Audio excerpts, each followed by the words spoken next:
আসসালামু আলাইকুম। এখন শুনবেন সংবাদ শিরোনাম। রাতভর ক্রেতা বিক্রেতার হাত ডাকে সরগরম কোরবানির হাট। পছন্দের পশু কিনতে তোড়জোড়। চট্টগ্রামে গরু ছাগলের বাজারে মন্দাভাব, আজ বিক্রি বাড়বে আশা ব্যাপারীদের। সৌদি আরব সহ মধ্যপ্রাচ্যের দেশগুলোতে আজ উদযাপিত হবে পবিত্র ঈদ উল আজহা। পশু কোরবানি দিয়ে মাথা মুন্ডন করবেন হাজিরা। আকাশপথে সৈয়দপুরের অর্ধশতাধিক কসাই পৌঁছেছে ঢাকায়। ঈদের 3 দিনে এক জনের লাখ টাকা আয়ের আশা। কোরবানি ঘিরে জমজমাট মাংস কাটার সরঞ্জামের বাজার।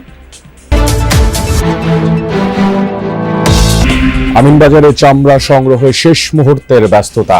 ট্যানারির কাছে বকেয়া টাকা ভাবাচ্ছে আড়তদারদের। লবণের চড়া দামে বিপাকে ব্যবসায়ীরা।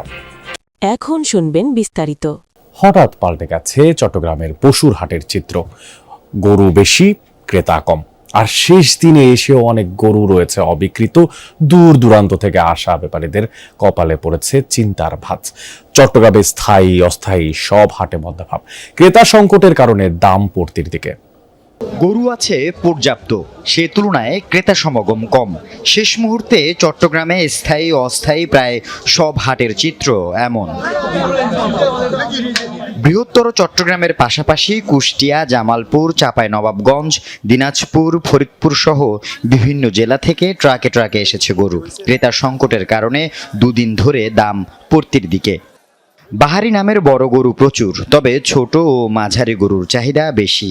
বাড়তি দামের জন্য অনেক ব্যাপারী গরু ছাড়েননি। শেষ মুহূর্তে এসে বিপাকে তারা। গত 2-1 বছর ধরে চট্টগ্রামে খামার থেকে আগে ভাগে গরু কেনার প্রচলন বেড়েছে, ফলে হাটে ক্রেতা সমাগম কমেছে অনেক। আজ শেষ দিন, কিন্তু দূর দূরান্ত থেকে আসা ব্যাপারীদের অনেক গরু এখনও অবিকৃত। সৌদি আরব সহ মধ্যপ্রাচ্য সহ বিশ্বের বেশিরভাগ দেশে ঈদ উল আজহা আজ ত্যাগের মহিমায় দিনটি পালন করবেন ধর্মপ্রাণ মুসল্লিরা। সকালে ঈদ জামাতের পর আল্লাহর সন্তুষ্টি লাভের আশায় পশু কোরবানি দেবেন মুসল্লিরা। সৌদিতে পশু কোরবানির পর মাথা মুন্ডন করবেন হাজিরা। ভৌগোলিক কারণে সবার আগে ঈদের আনুষ্ঠানিকতা শুরু অস্ট্রেলিয়া ও নিউজিল্যান্ডে। কুয়েত, ওমান, সংযুক্ত আরব আমিরাতেও আজ ঈদ উল আজহা। বিশ্বের সবচেয়ে বড় মুসলিম দেশ ইন্দোনেশিয়ার জাকার্তায় আল আজহার মসজিদে অনুষ্ঠিত হবে ঈদের প্রধান জামাত। আর পশ্চিমা দেশগুলোতেও ঈদ উল আজহা আজ বাংলাদেশের মতো উপমহাদেশগুলোতে ভারত, পাকিস্তানে ঈদ উল আজহা পালিত হবে বৃহস্পতিবার। আর মুসলিমদের অন্যতম প্রধান এই ধর্মীয় উৎসবে শুভেচ্ছা জানিয়েছেন বিভিন্ন দেশের রাষ্ট্র ও সরকার। কোরবানির ঈদ শুধু ধর্মীয় আনুষ্ঠানিকতার মধ্যেই সীমাবদ্ধ নয়, এর সাথে জড়িয়ে থাকে শিশুদের আনন্দ, মায়া, দায়িত্ববোধ আর পশুর প্রতি ভালোবাসার এক মানবিক গল্প। হাটে গিয়ে পশু পছন্দ করা, তাকে আদর যত্নে কাটানো কয়েকটা দিন, বন্ধুদের সাথে আনন্দ ভাগাভাগি, আর সবশেষে ত্যাগের শিক্ষা হৃদয়ে ধারণ করে প্রিয় পশুটিকে বিদায় জানানো। সহকর্মী শওকত মঞ্জুর শান্তর রিপোর্টে ছোট্ট ঈশানের কথায় প্রতিফলিত হয়েছে প্রতিটি শিশুর হৃদয়ের না বলা কত না কথা। কোরবানির পশুর যত্নের ব্যাপারে ইসলাম ধর্মে বিশেষ গুরুত্ব দেয়া হয়েছে। ছোটবেলা থেকেই শিশুদের এসব দীক্ষায় উদ্বুদ্ধ করার তাগিদ দিলেন জাতীয় মসজিদের পেশ ইমাম মুফতি মহিউদ্দিন কাশেম। পশু ক্রয় করে তার সাথে তাকে সুন্দর যত্ন করে লালন পালন করে সেই পশু যদি কোরবানি করতে পারি, তাহলে ইনশাআল্লাহ এটা অবশ্যই ভালোই হবে। আমরা এমন শিক্ষাই দেব যে বাচ্চা শুধু দেখেই যে কিছু বলবে এমনটা নয়। সে তার বয়স যখন 10 বছর হবে, তার বয়স যখন 12 বছর হবে, ইতিমধ্যে ইসলামের প্রয়োজনীয় বিধানাবলী, ইসলামের নীতিমালা তার যথেষ্ট জ্ঞান তার অর্জন হয়ে যাবে। বিমানে চড়ে সৈয়দপুর থেকে ঢাকায় আসছে কসাই। আর কোরবানির সময় রাজধানীতে কসাইয়ের চাহিদা বেশি থাকায় আকাশপথে ঢাকায় আসছেন নীলফামারীর সৈয়দপুরের কসাইরা। কেউ কেউ আসছে ট্রেন বা বাসেও। কোরবানি ঈদের এই 3 দিনে একজন কসাইয়ের আয় দাঁড়াতে পারে 70,000 থেকে লাখ টাকা পর্যন্ত। তারা বলছেন, পশু কাটার কাজ দিয়ে শুধু নিজেরাই লাভবান হন না, সৈয়দপুরের নামও ছড়িয়ে দেন দেশ জুড়ে। ঢাকার ফ্লাইট ধরতে সৈয়দপুর বিমানবন্দরে কসাইদের সমাগম। কারণ ঘনবসতির রাজধানীতে ঈদ উল আজহায় বেড়ে যায় কসাইদের চাহিদা। এই সময়টায় গরু কাটার মজুরিও ভালো। পশু কাটার যন্ত্রপাতি শান দিয়ে সবকিছু গুছিয়ে রওনা হয়েছেন তারা। শুধু ঢাকাতেই কোরবানির মাংস কাটার কাজ করবেন নীলফামারীর সৈয়দপুরের 2 শতাধিক কসাই, যাদের বেশিরভাগই বাস, ট্রেন ও বিমানে চড়ে এরই মধ্যে ঢাকায় পৌঁছেছেন।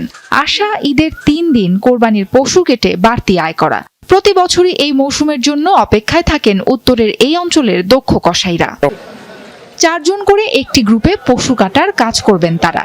3 দিনে একটি গ্রুপ কমপক্ষে 16টি গরু কাটতে পারবেন। কসাইরা জানান, কোরবানির এই সময় ঢাকায় কাজ করে যা আয় তা দিয়ে পরবর্তী 3-4 মাস পরিবারের খরচের যোগান হয় তাদের। 3 দিনে গরু কেটে এক একজন আয় করেন লাখ টাকার মতো।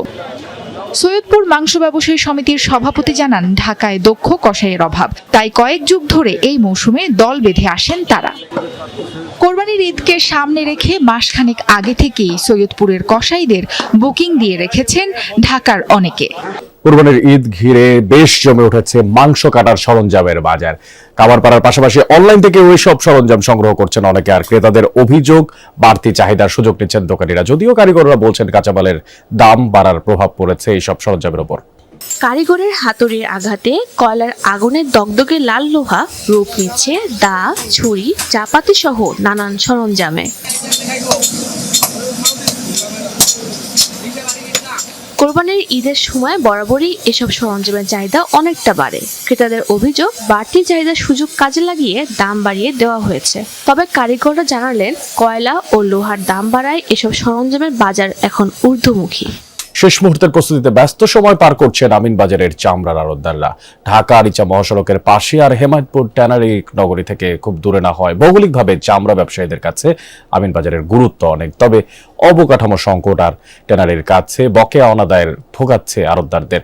লবণের চড়া দামে চামড়ার সঠিক দর মেলা নিয়েও রয়েছে শঙ্কা।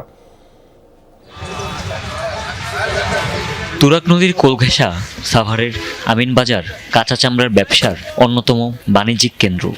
একদিকে ঢাকা আরিচা মহাসড়কের পাশে এর অবস্থান, অন্যদিকে হেমায়তপুরের ট্যানারি শিল্পনগরী থেকে এর দূরত্ব কেবল কয়েক কিলোমিটার। তাই কাঁচা চামড়া সংগ্রহের একটি বড় অংশ এই আমিনবাজার হয়েই প্রসেসিং ইউনিটে প্রবেশ করে। ঢাকা ও আশপাশের বেশিরভাগ কোরবানির কাঁচা চামড়া সরাসরি আসে এখানেই, তাই শেষ মুহূর্তের প্রস্তুতি নিতে ব্যস্ত আড়তদাররা। শ্রমিক সংকট নাই। হাজারীবাগ থেকে ট্যানারি হেমায়তপুরে স্থানান্তরের পর পোস্তার আড়তগুলো ধীরে ধীরে চলে আসে এই অঞ্চলে। ট্যানারি শিল্প ঘিরে হেমায়তপুরে বেশ কিছু লবণ মাখানো চামড়ার আড়ত গড়ে উঠেছে, আর আমিনবাজারে রয়েছে 2-3 ঘর কাঁচা চামড়ার আড়ত। তবে ঈদের চাপ সামলাতে অস্থায়ী ঘরও তৈরি হয়েছে। ঢাকার ভিতরের যে চামড়াগুলো আছে এখানে আমিনবাজার নামে, এখানে আশপাশের এলাকার যে চামড়াগুলো আছে এখানে নামে। 1 থেকে 1.5 লক্ষ পিস কোরবানি প্রচুর চামড়া সংগ্রহ করব। অবশ্য কথা ছিল ট্যানারি শিল্প নগরীর মতো পরিকল্পিতভাবে আড়তের একটি হাবও গড়ে তোলা হবে, কিন্তু বাস্তবতা ভিন্ন। তার উপর ট্যানারিগুলোর কাছে লেনদেনের লাখ লাখ টাকা বাকি আদায়ও সময় মতো সম্ভব হয় না। লবণের দামও যোগ করেছে